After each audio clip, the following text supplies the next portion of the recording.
Thomas-Symonds. Speaker, the truth is that the whole episode shows a government has lost sight of its moral compass. The Prime Minister's former distinguished advisor on ethics, Sir Alex Allen, found the Home Secretary had breached the ministerial code for the second time, yet he's the one who loses his job. It sends out the most terrible signal to victims in workplaces and schools around the country. And let's be clear, this has happened in the context of chronic failure.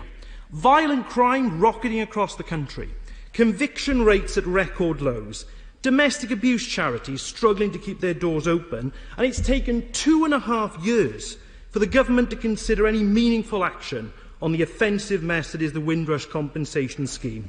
Isn't the truth under this government?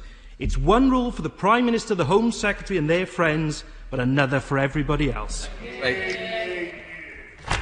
Mr. Speaker, let me just say to the honourable gentleman, he can carry on with his belittling personal attacks, which will actually make me more determined than ever to deliver on the issues that I am focused on, and also the issues, the people's priorities. The honourable gentleman would like to hear my response. The people's priorities that got this government elected a year ago, to deliver on 20,000 more police officers, to deliver on the immigration changes that his party still implacably opposes. And also, if I may say so, Mr. Speaker, let's not forget about the victims of the Windrush compensation scheme.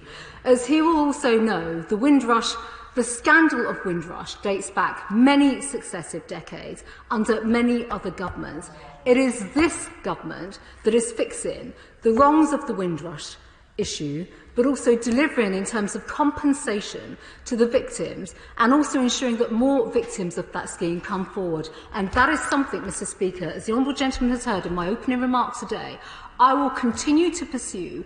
We will learn the lessons of the past, and at the same time we will continue to work with everybody across the Windrush Task Force to make sure wrongs of the past are absolutely righted. Holden. Thank you very much, Mr. Speaker. Does my right honourable friend know when the party opposite decided to stop standing up for convicted criminals like murderers and rapists that this government is trying to deport, rather than the victims of crime and the law-abiding members of the British public?